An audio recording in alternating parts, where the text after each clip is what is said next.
Hello and welcome back. My name is Bridget, and today we're going to be talking about spiritual discernment through the lens of the archetype of the Fairy King. Now, this is hyper relevant to all of us, individually and collectively, and I'm going to be starting to weave in more stories and myth into my videos because one of my teachers recommends that telling stories is one of the great ways that we can learn and not just psychologize and interpret everything, but really be in the story experience of things. And discernment is one of the high necessary essential qualities that all of us need right now. That is one of the key notes of the divine masculine and that lives in all of us. And so this discernment mixed with this Fairy King archetype is going to be a really cool dynamic thing to explore, particularly around the area of shadow, of fantasy, of aggrandizement, of a lot of qualities that are very up in all of us, whether it's in the spiritual community or in everyday life. And so this will be a sword of piercing truth and clarity that we can use, that you can use to integrate into like your thoughts in every moment, into the choices you make, into how you're discerning life to keep you on track. And or at least just keyed into what you want to explore or dive into. So we'll be talking about the middle path and the right and left path and the different spiritual beings that facilitate those two energies, and then this Fairy King archetype that's playing with them as well. So it's going to be great. If you want to listen to the podcast version, I suggest getting on to the links on my Wild and Awake podcast because this is longer form now. There's a lot to dive into.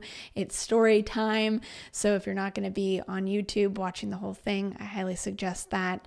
And then so you're up to date on the latest and greatest, because some of the podcasts aren't going to be on YouTube, I suggest getting on my mailing list, and there's an awesome free meditation for you there. So get on the mailing list and go check out my podcast with more great long-form content. So now let's dive into the Fairy King archetype, and then I'll relate it into life, into all of the things that we face in the here and now. And funny enough, we've faced really through time.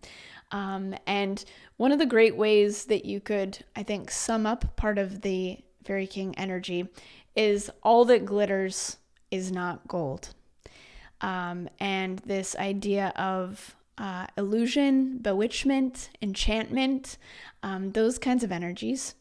And that can be something that we find ourselves in with just certain people that have that kind of energy, but it isn't going to go anywhere. It isn't going to last. Or it could be with a certain thing or with a certain online platform or whatever it is. So we're faced with this energy all the time of this glittering fantasy, whether it is connected to like our spiritual path and enlightenment or to just getting that next badass, shiny, gleaming car or house, right? There's a lot out there. And so then what is it that glitters that is true? And what is it that is fantasy and illusion? And so this is what we're going to be playing with. I highly suggest checking out last week's video and podcast that is connected to the energy of what is sacred, what is holy. And that is a really key foundation. That's why I'm doing this video and podcast afterwards, to understand and anchor those energies into us so that we know what we're wanting to connect with, what we're choosing to, and then if things lead us astray, we can begin to use these ideas to lead us back onto the path. So the first thing that I want to share is there's a lot with fairies, okay? And I'm not going to get into the full myth of fairies right now. We're going to stay in the realm of what some of the experiences that have been documented, as well as just the story and myth of people being brought in and taken into the fairy realm. And they stay there in many of these stories for months, for sometimes years. And it might seem like a day has passed in that reality, but in everyday life, a decade or 50 years has passed. And so then when they come back into reality, out of fantasy or out of a different reality, a different dimension, all of a sudden say they're old, or all of a sudden everything in their world has changed. And this can happen. I don't know if you've had this happen when maybe you get on a binge cycle with a TV show and all of a sudden like days have passed. You're like, wait a second, what just happened? Or if there's maybe a relationship that you've been a part of and you just like, whoa, I've like lost myself, or I've lost a sense of time, or I've lost a sense of reality. And, you can be on social media, right? That's a great one. And you're like, oh, I was just scrolling for a minute. And then you look up and it's been an hour.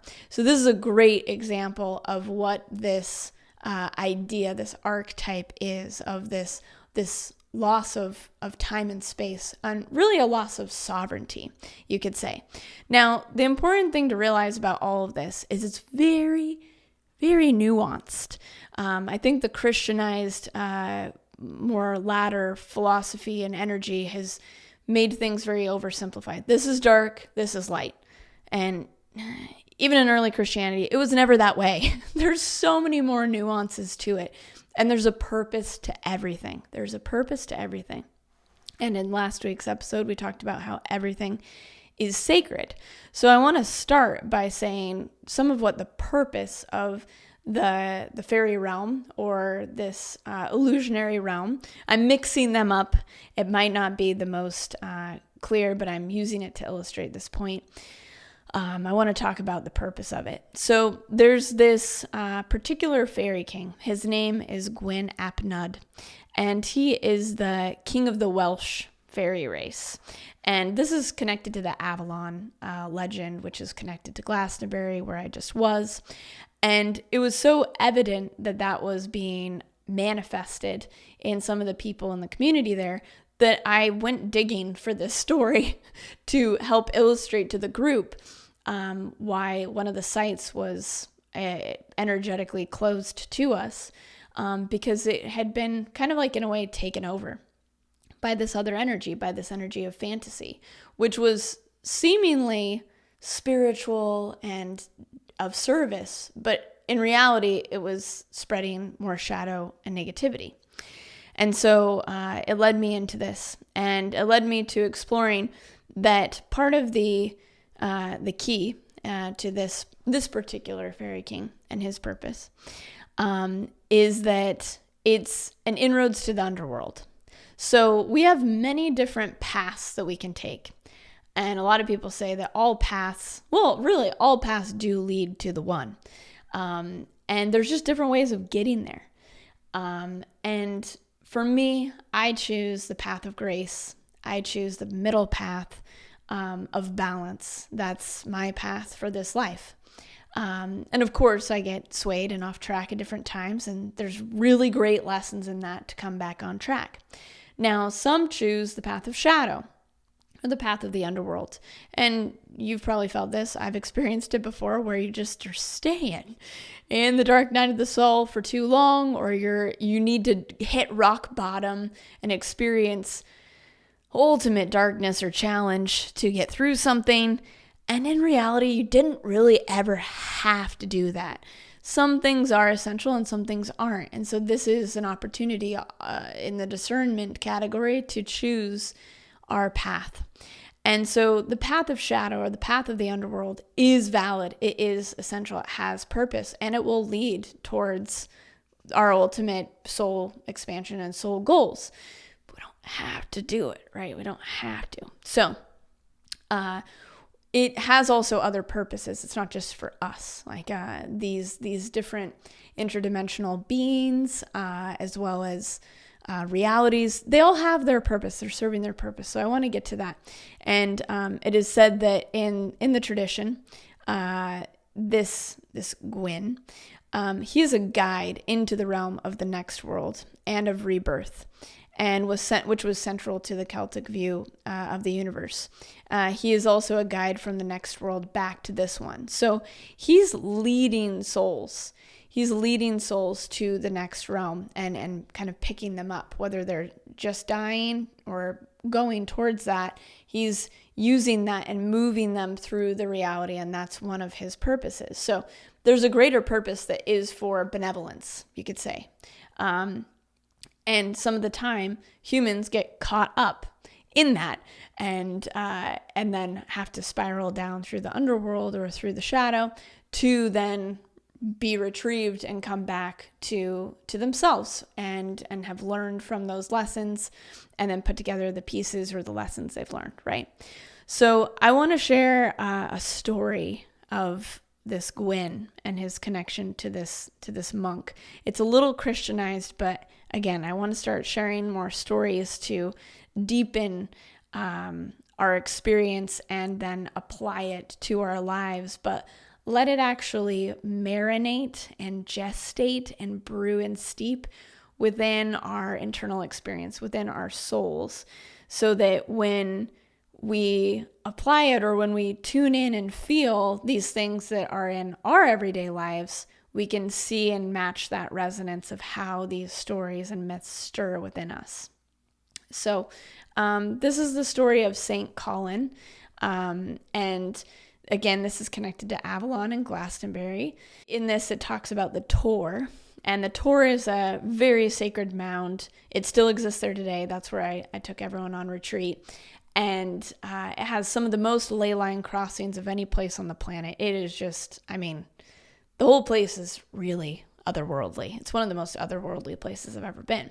It's important to note that these overlays are so relevant because the otherworld is with us right now.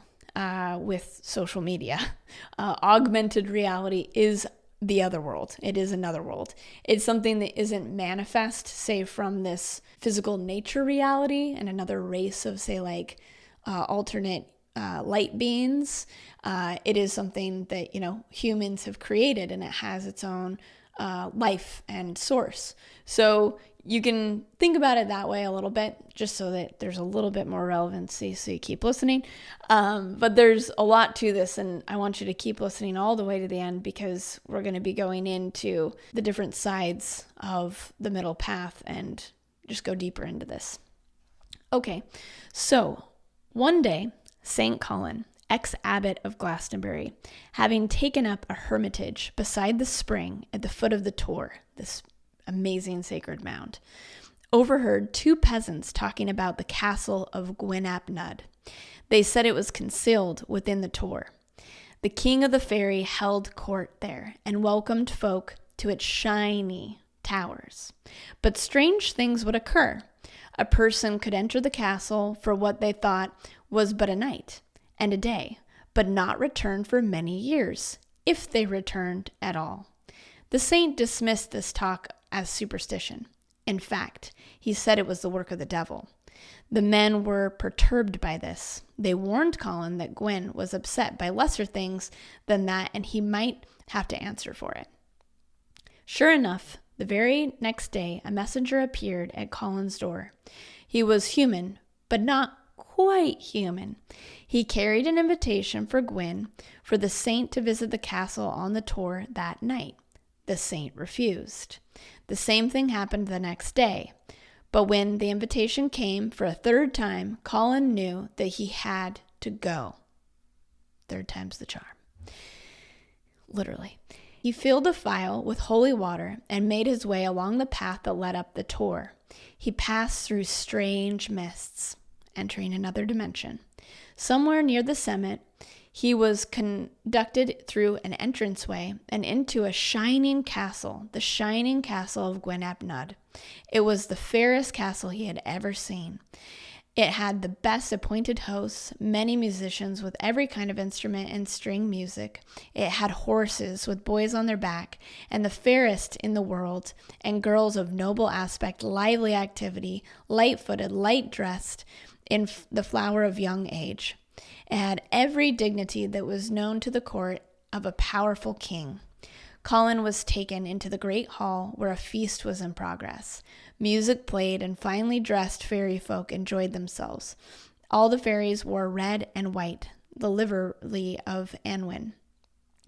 At the end of the great hall, Gwyn sat on a golden throne. He greeted St. Colin cordially enough, asking him if he would eat. But the saint knew full and well the danger of eating fairy food, so he declined, saying, "I do not eat the leaves of a tree." Gwyn then grew angry and asked, "What is the matter? Have you not seen such fine food before? Have you not seen folk clad in such finely colored clothes?" To this, Colin replied, "Although the food and the manner of dressing is very fine, red is the color of fire, and white is the color of frost and cold." He then took out a phial of holy water and scattered it all around. Slowly, Gwyn and the fairies and the castle vanished into the mists. Finally, there was only the saint, the wind, and the trumps of grass on the lonely Tor top. And this story is from the book Isle of Avalon by Nicholas R. Mann, to give him credit. So, sit with this story. You can even pause this if you want and brew and stew on its meaning or what it brought up in you or what it stirs in you. But I am going to go into somewhat of an interpretation or what I feel from it, just so that we can go deeper into this conversation, into this exploration. Now, again, there is this separation between the Druidic magic and then Christianity, and kind of that like, ooh, don't connect with that, or like nature is scary, so that it does have a little bit of that. But there's a lot to it. Particularly, I like the energy of the holy water. And the holy water usually came from springs, and the springs are purity and innocence, and that is real. So it has that bright light energy, but it is grounded and rooted in reality, in a sense. It's not something ephemeral or something that isn't true. It is a manifestation of truth. And so I think that it's interesting that that's the thing that brings him back into the space. So there's a lot in this. And oftentimes we can be bewitched or enchanted by certain things. And some of the ways to make sure that we counter this, if you so choose, or you can endeavor down that path, is to make sure that we're really grounded and rooted with an aim, which is connecting us to, like, where are we going? Like, who are we? What is meaningful, which was last week's episode, and what is fulfilling, and what is my purpose? Because there's so much glitter right now in life, and the glitter can even include drama or just hyper stimulation of too much intake of media. It can look like a lot of different things. And so being aware that there is a strong pull and making sure that we're anchored is very essential, because when we're not in our bodies, or we're not sovereign and really aligned and connected to our own energy centers and what's moving them, we can be pulled in different directions. And particularly when it comes to a lot of these things of vanity, of lust, of wealth, of money, of power, those kinds of energies, they pull us from the lower chakras. And so when we're not in our bodies, in our lower half, and we're not in our energy centers and seeing what impulses are moving us that might not be our own sovereign choice, then we can kind of be swayed and taken into the other world. And so it's really important to stay true to that. So if you do want to be a part of that course, I have the link in the show notes and in the description for you to check out and be a part of, because it's really essential that we hone the energetic aspects, not just using the mind, because the mind can be bewitched by these energy impulses that move through us. And this goes back to some of the more of the stories of Lord of the Rings. I've been really getting into these different deep stories like Lord of the Rings and going back to Star Wars. And I'm going to do an episode on Star Wars because they're so rich. There's so much in them.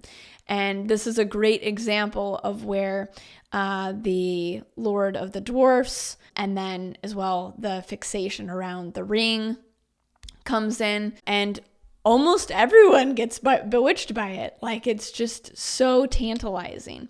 And I feel like that's where we're at with a lot of things in the world right now. So I want to share a quote from Gandalf talking about what is the counterbalance to that energy as we move into the section on more of how to stay on the middle path and what are the different sides that might be pulling. Gandalf says, "I have found it is the small things, everyday deeds of ordinary folk that keep darkness at bay." And this goes back to the idea of humility and having a higher call, having a higher purpose and service. Because even in the spiritual world, and my partner called me and called the community and called himself out on this fixation that can be very self-oriented, where it's like, I'm fixing myself, and we're hyper connected to psychologizing everything. And it actually ends up becoming quite egoic, which is the very thing I think a lot of us started on the path not to do, like to go in the other direction, but it becomes very service to self. So moving into that direction of service to others, staying humble, staying simple, and staying true to our purpose and finding what that is if you need to, and staying true to your aim, your intention, your higher calling is absolutely essential, because then when other things come up, it's like, well, this isn't me. This isn't mine, right? And then we're not swayed by that glitter and that glistening, and that can take many different forms.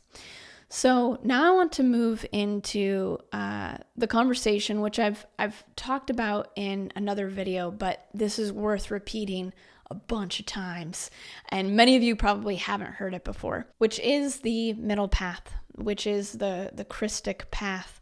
The Kabbalistic tree of life shows this. And there's two sides on either side, kind of like pulling and swaying. And this is really well known in Rosicrucian tradition, which is where this came from for me to be sharing. And the middle path is the path of balance, is the path of truth, it's the path of alignment, it's the path of your purpose, your soul. And so the other two sides that can pull, and both glitter, but just in a different way.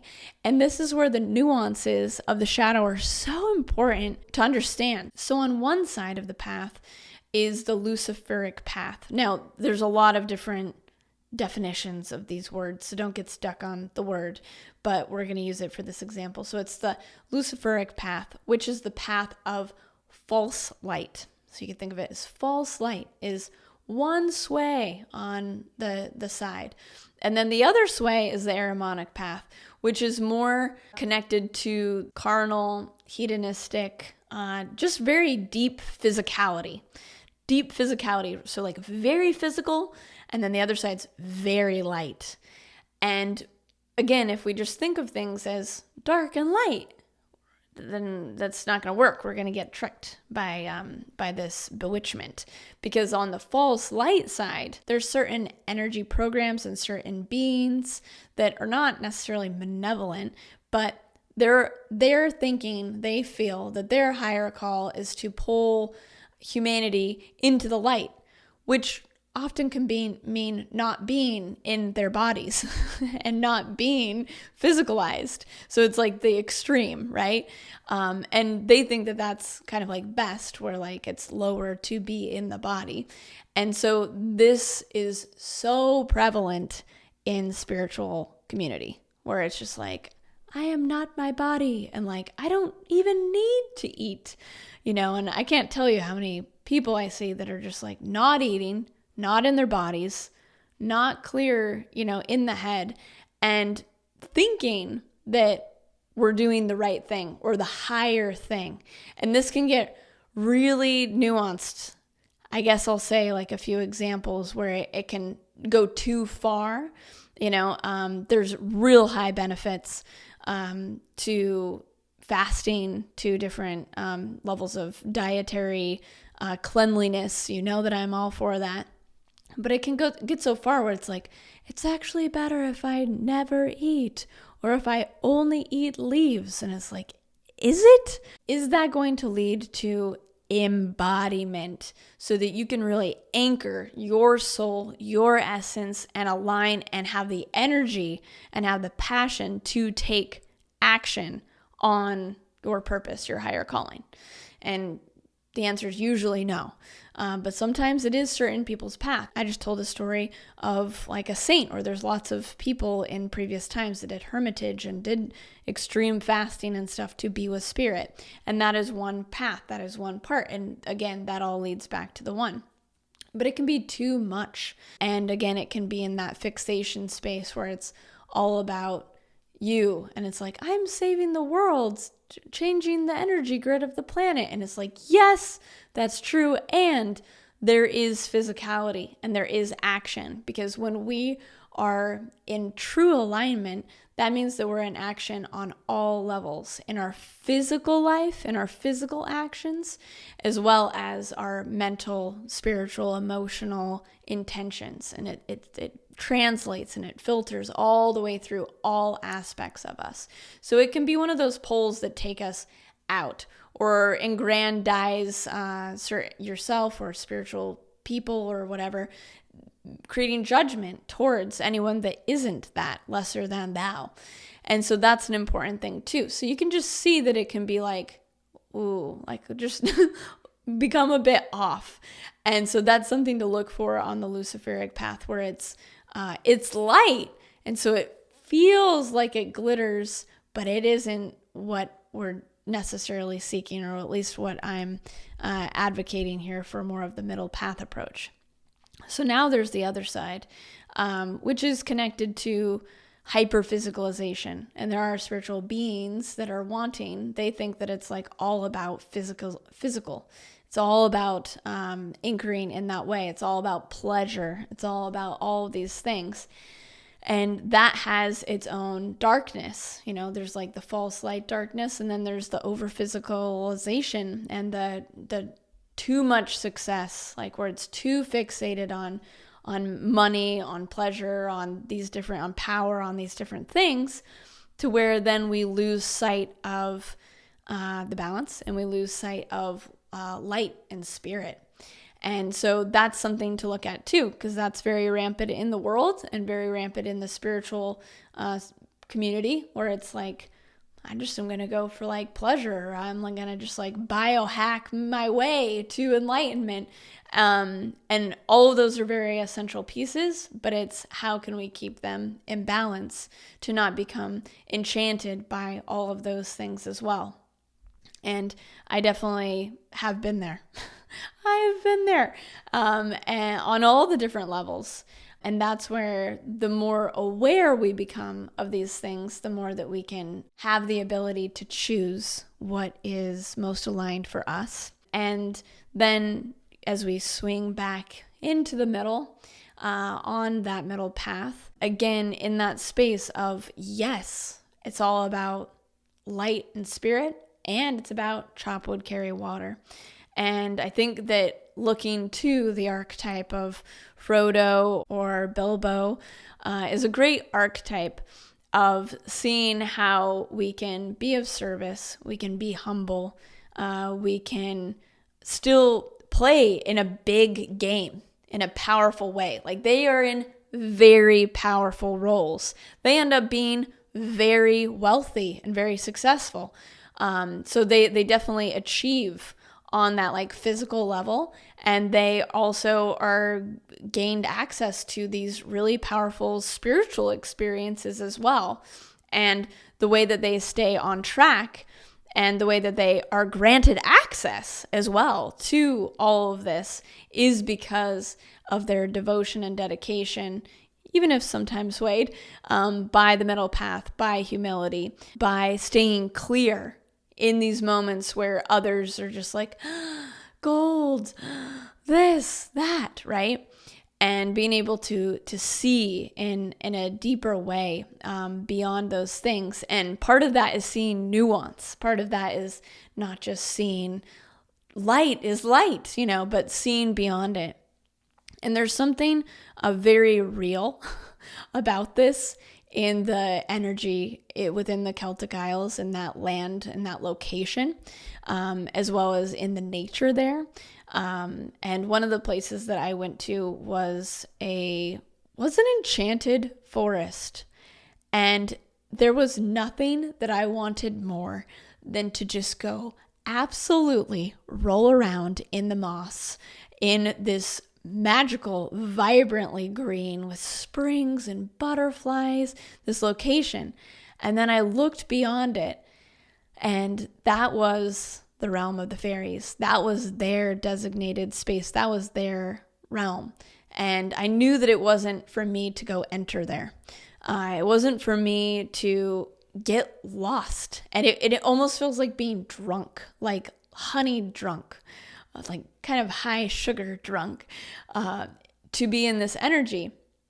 And so in those moments, even when something feels like really like bright and intoxicating, even if it is, we could just say like psychedelics at a festival, often that might not be the of the highest interest, even though we're compelled, by these deep flutters of fantasy, of excitement, like within us, because we can get lost, we can get swept off track. And that's not to say that we can't go have fun. I definitely have fun, and I'm definitely way more flexible on lots of ways than I used to be. But I'm more discerning than I've ever been. And so it's kind of funny because I used to be stricter, but I was less discerning. And so it's just important to note these things and to be aware of them so that we don't all of a sudden have years go by and go down a path that isn't ours. It isn't for us. And sure, it led to like heightened experiences, or sure, it led to like a lot of worldly success, but it's something that didn't ring and resonate in our soul as our truth or our means to our path. In actuality, it ends up being highly fulfilling. And I'm going to talk more about the archetypes of the feminine and the masculine because I've really been understanding them more. But one of the keys of the divine feminine is fulfillment. So it's not just like, that was great, but it's like, like very deeply fulfilling to the deepest aspects of ourselves. And so in this, as we align with the middle path, as we connect more with our discernment, it doesn't mean that we're going to like lead this life that's really kind of boring or, I don't know, serious or something. It actually means that we're going to connect in with more of the truth of our inner joy and the truth of ecstasy, not from a place of, say, false light or utilizing certain social medias or using certain substances to get to these places, but where we're going from such a core place that we experience enlightenment, or we experience that one thing that a lot of us are all seeking and going for anyways.